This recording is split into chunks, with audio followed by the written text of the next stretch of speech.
같이 한번 읽겠습니다. 네, 오늘 말씀은 에베소서 1장 2절 말씀입니다.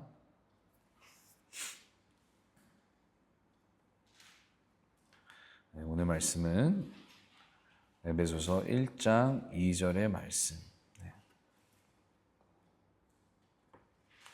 우리 함께 읽도록 하겠습니다. 시작. 하나님 우리 아버지와 주 예수 그리스도로부터 은혜와 평강이 너희에게 있을지어다. 아멘. 네, 오늘 우리가 함께 읽은 말씀은 에베소서 1장 2절 말씀입니다. 네, 이 말씀은 이제 사도 바울이 이 작성한 모든 편지 가운데 특별히 그 시작 부분에 그가 자주 이제 사용했던 인사말인데요. 물론 어느 정도 약간의 차이는 있을 수 있지만 매번 그런 비슷한 표현으로 이 편지의 시작 부분에 이 문구를 사용했습니다. 사실 여기서 바울이 사용하고 있는 은혜와 평강이라는 단어는 우리 그리스도인들에게는 굉장히 익숙하죠. 왜냐하면 그것은 우리의 신앙생활과 굉장히 밀접한 관계가 있기 때문입니다. 그러나 어쩌면 우리가 너무나 익숙한 나머지 어쩌면 그 안에 들어있는, 우리는 그 안에 들어있는 그 깊은 뜻을 미처 생각하지 못할 때가 있습니다. 저는 오늘 여러분들과 함께 우리가 자주 사용하고 또 우리에게 너무나 익숙한 이 단어들이 가진 이 은혜와 평강이라는 이 단어가 가진 그 의미와 뜻을 좀 한번 알아보는 시간을 가지려고 하는데요. 우리 함께 말씀을 나눌 때 성령께서 우리 성도님들 마음을 좀 열어주시고 또 함께 이 말씀이 우리 마음속에 잘 심겨져서 우리 또한 또 우리 교회 가운데, 우리의 삶 가운데 은혜와 평강 가운데 임하기를 축복합니다. 네, 우리 먼저 은혜라는 단어를 한번 살펴보겠습니다. 은혜는 영어로 grace입니다. 그죠? 네. 여러분은 은혜가 뭐라고 생각하십니까? 은혜하면 딱 떠오르는 게 뭐가 있으신가요? 사실 우리가 쉽게 딱 생각할 수 있는 게 하나님으로부터 오는 어떠한 감사한 일, 이렇게 생각할 수 있어요. 그래서 우리는 어떤 좋은 일이 생겼을 때 하나님의 은혜다, 하나님의 은혜로 이런 좋은 일이 생겼다 라고 말하며 또 하나님의 은혜다라는 고백을 합니다. 그렇기 때문에 기본적으로 은혜는 누군가로부터 도움을 받거나 또는 고마운 일을 받을 때, 또는 반대로 내가 누군가에게 고마운 일을 했거나 또는 도움을 줬을 때 말하는 거죠. 그래서 은혜는 내가 누군가로부터 받을 수도 있습니다. 그런데 누군가에게 또 줄 수도 있는 거죠. 사전을 찾아보면 은혜라는 단어가 이렇게 나와 있어요. 사람이나 신이 어떤 사람에게 베푸는 도움이나 고마운 일, 이렇게 나와 있습니다. 또 우리는 은혜를 또 이렇게 표현하기도 해요. 제 생각에는 아마 한국 분들이 유일하게 표현하는 방법인 것 같은데요. 예배 드리고 나서 또는 설교를 듣고 나서 감명받았다라는 그런 어떤 표현으로 은혜 받았다라는 표현을 쓰기도 하죠. 이 모든 게 다 맞습니다. 다 맞아요. 그런데 진짜 사실 성경에서 말하고 있는 하나님의 은혜, 특별히 오늘 본문에서 기록하고 있는 하나님과 그리스도로부터 오는 이 은혜라는 말은 단순하게 우리가 앞에서 설명한 그런 은혜보다 조금 더 깊은 의미를 가지고 있어요. 이 성경에서 말하는 은혜, 특별히 지금 바울이 얘기하고 있는 은혜는 하나님께서 자격 없는 우리를 구원하여 주신 것, 우리를 죄로부터 용서해 주신 것, 다시 말해서 당신의 하나뿐인 아들 그리스도 예수를 보내사 십자가에 죽게 하시고 죽음에서 부활하게 하셔서 죄인인 우리를 구원하여 주신 것, 그게 성경에서 말하는 은혜예요. 예수 그리스도로 말미암아 우리를 하나님의 자녀로 삼아주신 것, 그분의 백성으로 삼아주신 것, 이것이 바로 성경에서 말하는 하나님의 은혜인 것입니다. 그러니까 자격 없는 저와 여러분들이 하나님의 자녀가 된 것, 그러니까 자격 없는 우리가 자격을 가지게 된 것. 여기서 중요한 거는 자격이 없다는 거예요. 왜냐하면 이 은혜라는 단어가 성립이 되기 위해서는, 이 성경에서 말하는 은혜라는 단어가 성립이 되기 위해서는 우리가 자격이 없어야 돼요. 만약에 우리가 받을 자격이 있잖아요. 그럼 그때부터 그것은 리워드가 됩니다. 뭐냐면 상이 되는 거예요. 그런데 우리는 하나님의 자녀가 될 자격이 없었어요. 구원을 받을 자격이 없었던 것이죠. 로마서 3장 23절에 이렇게 나와 있습니다. 유명한 말씀이죠. 모든 사람이 죄를 범하였음에 하나님의 영광에 이르지 못하더니. 그러니까 아담으로 말미암아 죄 가운데 거할 수밖에 없는 우리가 당연히 하나님의 영광에 이르지 못하는 거죠. 근데 그건 뭐냐면 소망이 없다는 뜻입니다. 죄가 인류 가운데 들어온 후에 그 죄의 결과로 말미암아 인간에게는 하나님으로부터 멀어지게 되는, 또 그리고 멀어지려고 하는 그런 본성이 우리 안에 이제 생긴 거예요. 그런 죄성이 생긴 거죠. 그리고 그 순간부터 우리는 너무나 자연스럽게 하나님과 반대되는 길을 가는 것입니다. 그게 성경에서 말하는 죄인인 거죠. 그리고 그게 바로 우리를 말하고 있는 것입니다. 그리고 안타깝게도 여전히 우리에겐 그런 죄성이 여전히 남아 있어요. 그래서 우리가 자격이 없다라는 거예요. 그러나 하나님께서는 그럼에도 불구하고 우리를 너무나 사랑하셔서 하나뿐인 당신의 아들을 이 땅 가운데 보내시고 그로 하여금 십자가에 죽게 하시고 다시 부활하게 하셔서 그것으로 인해 자격 없는 우리가, 받을 자격 없는 우리를 하나님께서 구원해 주셨다는 거예요. 그게 바로 은혜라는 거예요. 그러니까 은혜는 단순히 고마운 일이 아니라 하나님께서 자격 없는 우리를 사랑하셔서 구원하여 주시고 우리를 택하셔서 그분의 자녀 삼아 주시고 그분의 나라 가운데 초대하여 주신 그 사건을 말하는 거예요. 여러분 인형 뽑기 해보셨죠? 그 많은 인형 중에 하나를 탁 뽑는 거는 내가 선택한 거예요. 하나님께서 우리를 이렇게 탁 택하여서 뽑아서 놓은 거예요. 그게 은혜라는 것입니다. 그렇기 때문에 아까 말씀드린 것처럼 은혜는 그냥 단순한 의미가 아닌 거죠. 그리스도의 희생과 헌신, 하나님의 사랑과 그리고 우리를 향한 그 구원이 포함되어 있는 거예요. 그러니까 은혜는 엄청난 단어인 것입니다. 그렇기 때문에 우리는 그 은혜를 날마다 기억하며 하나님 앞에 감사함으로 살아야 하는 줄 믿습니다. 만약 우리 안에 그 은혜에 대한 감사가 좀 묻어진 게 있다면 다시 한번 우리의 마음을 좀 돌이켜서 하나님의 은혜 가운데 거하는 삶을 살 수 있기를 축복합니다. 이것이 바로 사도 바울이 에베소 성도들에게 편지하면서 그 은혜 안에 거하라 라고 말하고 있는 거예요. 그 은혜가 바로 앞에서 제가 설명드린 그 은혜인 것입니다. 자, 그렇다면 이번에는 평강에 대해서 한번 알아볼게요. 다시 한번 말씀을 읽어보도록 하시겠습니다. 에베소서 1장 2절 말씀입니다. 우리 함께 읽어볼게요. 시작. 하나님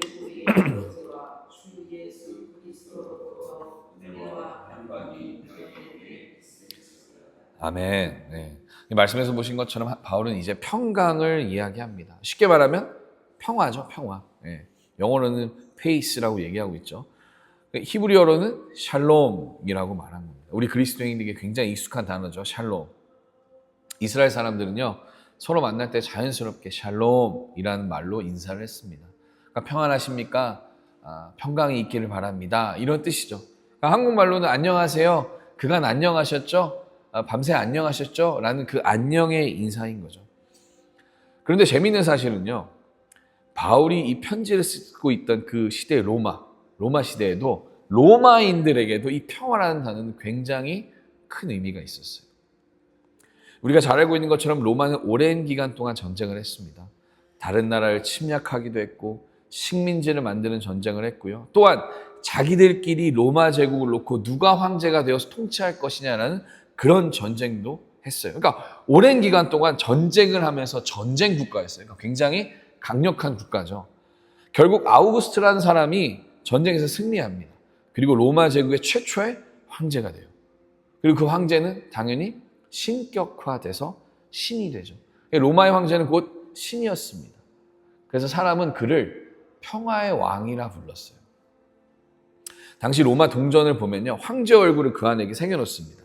그리고 그 옆에 평화의 왕이라고 이렇게 글을 써요. 특별히 로마의 황제를 그렇게 신격화시키면서 로마의 황제를 평화의 왕이라고 이렇게 말을 했어요. 여러분 혹시 팍스 로마나라는 말을 들어보셨어요? 팍스 로마나? 이게 뭐냐면 로마의 평화라는 뜻이에요. 그러니까 로마 제국은 이 팍스 로마나라는 개념을 가지고 로마로 인해 평화의 시대가 도래한다라는 이 시대를 선언합니다. 그런데 재미있는 건 뭐냐면 로마로 인한 세계의 평화는 자신들로 인해 다른 나라가 평화를 누린다라는 거예요. 그러니까 로마로 인한 세계의 평화는 우리 로마가 통치함으로 너희들은 평화를 누린다라는 거예요. 그런데 실제로 들어가면 로마의 평화는 로마 시민들에게만 평화였어요. 오히려 로마에게 정복당하고 식민지가 되어 나라를 빼앗긴 사람들에겐 그것은 평화가 아니었습니다.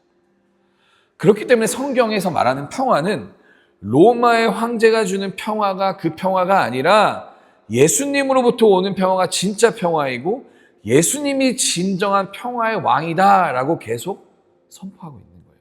그러니까 황제가 등장할 때마다 황제를 평화의 상징으로 신격화했지만 성경은 전쟁으로 일궈낸 평화가 참 평화가 아니라 다른 나라를 그렇게 힘으로 누르고 통치함으로 얻어낸 평화가 진짜 평화가 아니라 오직 하나님의 아들로서 이 땅을 구원하기 위해 오신 예수 그리스도가 진정한 평화의 왕이다 라고 계속 말하고 있는 거예요. 그래서 바울은 그 의미를 가지고 지금 에베소 성도들에게 그 평화를 누리기를 원한다라고 말하고 있는 거예요.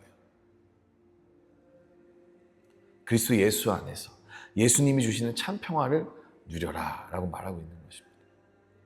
세상이 주는 일시적인 평화가 아니라 주께서 주시는 영원한 평화, 그 평화가 이 편지를 받고 있는 에베소 성도들에게 있기를 바라면서 바울은 편지를 쓰는 거예요. 그러니까 이 은혜와 평화가요 되게 단순한 의미가 아닌 거예요.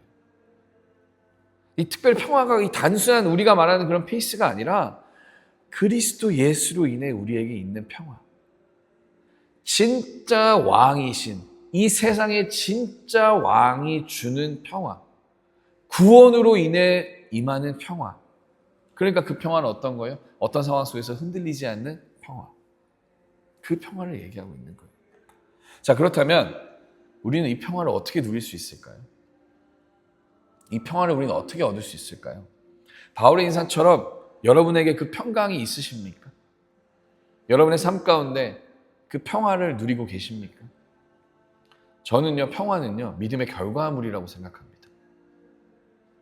무슨 말이냐면 우리가 하나님을 믿고 그분의 자녀가 됨으로 그렇게 형성된 관계 속에서 얻어지는 결과물이라는 거예요. 그러니까 우리가 하나님의 자녀로서 우리가 그분의 백성으로 정말 살아간다면, 정말 살아가고 있다면 하나님의 참 평화는 하나님과 우리의 그 친밀한 관계 속에서 자연스럽게 임하게 되는 거고 나타나게 되는 거예요. 이 우리가 보고 있는 이 평화라는 단어가 헬라어로는 이레네라는 단어예요. 이 단어의 어원이 이로라는 단어인데요. 제가 찾아보니까 이 단어의 의미가 함께하다라는 의미예요. 그리고 영어로 번역해 보면 어떻게 나오냐면 union after separation. 이게 뭐냐면 떨어져 있다가 다시 합쳐지는 걸 얘기하는. 그러니까 평화라는 단어의 어원이 이로라는 건데 그 뜻이 union after separation이라. 그러니까 떨어졌다가 다시 함께 되는 거. 그리고 나면 뭐가 그 어원이 그 뜻이 있다라는 거예요. 거기서 파생된 말이 뭐예요? 평화라는 거예요. 그러니까 결론적으로 뭐예요? 떨어져 있던 상황에서 다시 함께 연합함으로 얻어지는 결과가 뭐다? 평화다. 그러니까 마치 오랫동안 헤어져 있던 연인이나 가족이 다시 함께함으로 느끼는 그 평화. 왜 막 군대 갔다가 집에 오면 집이 제일 좋아 이러거든요. 부모님 품에 있고. 그 유튜브 같은 거 보면 전쟁 그런 이렇게 뭐라 그러죠? 파병 갔다가 가족에게 돌아오는 사람들 보잖아요. 그 사람들이 집에 오면 되게 평안함을 느끼잖아요. 그 감정. 그 떨어져 있다 다시 만나게 되면 내 안에 찾아오는 그 편안한 마음. 이것을 하나님과 우리의 관계를 해석해 본다면 죄로 인해 하나님과 멀어져 있던 우리가 그리스도 예수로 인해 다시 하나님과 연합됐고 그 결과 우리는 참 평화를 누린다라는 거예요. 따라서 지금 바울이 얘기하는 그 하나님의 평화는 그 평강은 오직 하나님과 나와의 그 연합으로 인한 그 친밀한 관계 속에서만 누릴 수 있는 거예요. 그래서 그 평화는요, 하나님께서 하나님을 믿는 우리에게 주신 특권입니다. 믿으십니까? 아멘. 바울은 지금 그 특권 안에, 그 평화 안에 에베소 성도들이 거하길 바라면서 인사를 건네고 있는 거예요. 사랑하는 디지털 가족 여러분, 저는 저와 여러분 또한 이 평화를, 이 참 평화를 누릴 수 있는 삶이 되기를 주님의 이름으로 축복합니다. 세상이 주는 평화가 아니라 하나님과 나의 그 친밀한 관계 속에서 누리는 그 평화, 그 평화를 누릴 수 있기를 축복합니다. 그래서 그 평화로 인해서 어떠한 상황 가운데 있다 하더라도 흔들리지 않고 유혹이 다가온다 할지라도 주 안에서 나를 지킬 수 있는 그런 삶을 살 수 있는 저와 여러분들의 삶이 될 수 있게 축복합니다. 어떤 찬양의 가사처럼 거친 파도 날 향해 와도 주와 함께 날아오르리. 폭풍 가운데 나의 영혼 잠잠하게 주를 보리라. 이게 평화잖아요. 이게 평강이잖아요. 이 찬양의 고백처럼 하나님 안에서 참 평화를 누리는 저와 여러분들의 삶이 될 수 있기를 축복합니다. 말씀을 마무리할게요. 바울은 오늘 말씀을 통해서 하나님의 은혜와 평강이 이 편지를 받는 에베소 성도들에게 임하기를 바랬습니다. 여기서 제일 중요한 것은 지금 바울이 이 이야기를 하는 이 하나님의 은혜와 평강은 그리스도인이라는 정체성을 가지고 있는 우리에게만 주어진다는 거예요. 에베소서 1장 1절에서 말하고 있는 것처럼 신실한 하나님의 백성들만이 누릴 수 있는 것이 하나님의 은혜와 평강이에요. 그러니까 특권인 거죠, 특권. 그러니까 참 슬픈 이야기일 수도 있지만 하나님의 은혜와 평강은요, 하나님 안에 속하지 않은 자들은 결코 누릴 수가 없어요. 택하신 하나님의 백성에게만 허락된 하나님의 축복인 것입니다. 우리를 자녀 삼아 주신 그 은혜와 그 은혜로 인해 우리가 하나님과 연합됨으로 누릴 수 있는 그 평화는 오롯이 하나님의 자녀라는 정체성을 가지고 있는 우리에게만 하나님께서 선물로 주신 거예요. 저는 저와 여러분들이 하나님께서 우리에게 주신 이 선물이라는 사실을 기억하면서 이 은혜와 평강이 동시에 이 특권을 누릴 수 있기를 축복합니다. 저는 더 나아가 은혜와 평강이 우리의 삶 가운데 넘치기를 축복합니다. 그리고 또한 우리 공동체 가운데서도 항상 넘치기를 소망합니다. 교회 안에는 하나님의 은혜와 평강이 넘쳐야 돼요. 왜 그럴까요? 각자의 삶 속에서 하나님의 은혜와 평강을 누리는 사람들이 모였잖아요. 그럼 그게 배가 돼야겠죠. 막 시너지가 나야 되는 거예요. 물론 우리는 죄인이기 때문에 여전히 우리 안에 그 죄성이 남아있기 때문에 교회에선 때론 안 좋은 그런 관계들이 생기기도 하고 안 좋은 소리들이 나기도 해요. 그러나 그럼에도 불구하고 기본적으로 교회는 은혜와 평강이 넘쳐야 돼요. 그런 죄성이 나와서 꿈틀꿈틀 되지만 그 하나님의 은혜와 평강이 그거를 덮어버려야 되는 거죠. 그래서 이 세상 사람들이 보기에는 저 사람들은 뭐가 저렇게 좋을까라는 그 이야기가 나와야죠. 은혜와 평강 속에서 살아가는 우리의 모습이 보여져야 됩니다. 그러나 참 저도 마찬가지고요. 너무나 안타깝게도 이 교회 안에 더 이상 이 교회를 바라볼 때, 세상 사람들이 교회를 바라볼 때 그 은혜와 평화를 누리는 그 모습이 참 덜 보이죠. 아예 안 보인다고 말하진 않겠습니다. 좀 덜 하죠. 그죠? 그건 어쩌면 은혜와 평강에 대해서 너무 무뎌져 버려서 그런 건 아닌가라는 생각이 좀 들어요. 어쩌면 너무 익숙하니까, 너무 자주 듣는 단어니까 너무 아무렇지 않아서 그런 건 아닐까라는 생각이 드는 거죠. 왜? 자녀로서 부모를 생각할 때 부모의 사랑이 그냥 대단하다고 막 느껴지지 않거든요. 너무 익숙하니까. 근데 자녀를 딱 낳아보면 그때부터 알게 되는 것처럼, 그러니까 너무 익숙하고 너무 자주 이렇게 접하면 그냥 무뎌지는 거죠. 그러니까 하나님께서 우리에게 주신 이 은혜와 평강이 너무 감사한 건데 너무 익숙하다 보니까 그 감사함을 잠깐 잊어버린 건 아닌가. 사랑하는 성도 여러분, 우리에게 은혜는 무엇일까요? 하나님께서 좋은 집을 주시는 거, 또 좋은 직장을 주시는 거, 아이들이 잘 되고 내가 또 범사에 잘 되는 거 맞죠? 그것도 하나님의 은혜예요. 그거 은혜 아닙니다라고 말하는 게 아니라 그것도 하나님의 은혜입니다. 그러나 진짜 은혜는, 더 큰 은혜는, 어쩌면 그 은혜의 깊은 의미는 하나님께서 우리를 자녀 삼아 주신 것이죠. 자격 없는 우리를 구원해 주신 것. 세상은 말해요. 평안하려면, 평화를 누리려면 돈이 많아야 되고 직업이 안정돼야 되고 내 자녀들이 잘 살아야 되고 평안하고 평화롭다 말이에요. 너무 당연한 거 아닌가요? 맞아요. 그럼 내 자녀가 맨날 싸우고 돈도 없고 뭐 막 치고받고 맨날 나가면 전쟁터고 그건 평화가 아니잖아요. 그죠? 그러나 진짜 평화는요, 사실 어떤 상황 가운데 있다 할지라도, 비록 그 상황이 괴롭고 힘든 상황이라 할지라도 내가 주 안에 있고 주가 내 안에 있는 것, 그리고 이 모든 어려운 상황을 뛰어넘어 주님을 바라고 그분을 의지하는 것. 그래서 정말 주님을 누리고 주님으로부터 오는 그 평화를 누리는 것. 그게 진짜 평화가 아닌가라는 생각은 해요. 물론 너무 불가능해 보이죠. 그러나 그런 불가능해 보이는 것만 같은 그 평화를 내가 누리고 있습니다. 나는 주로 인해 행복합니다라고 고백하는 사람들이 모인 곳이 교회인 거예요.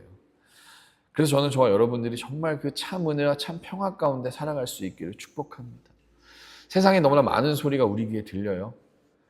그러나 때로는 그 음성에 조금 귀를 닫고 그 소리에 귀를 닫고 주님의 음성만 들으며 주님께서 주시는 그 은혜와 평화를 구하며 나아가는 우리의 삶이 될 수 있기를 축복합니다. 그 하나님의 은혜와 평화를 누리며 함께 교회에 모여서 그 은혜와 평화를 나누며 이 하나님이 너무나 아름다운 이 교회를 이 땅 가운데 세워가기를 축복합니다. 오늘도 저는 저와 여러분들이 평화와 은혜 가운데 있기를 소망합니다. 하나님의 은혜, 하나님의 평강, 그거를 좀 묵상하면서 내가 지금 하나님의 은혜 가운데 있구나.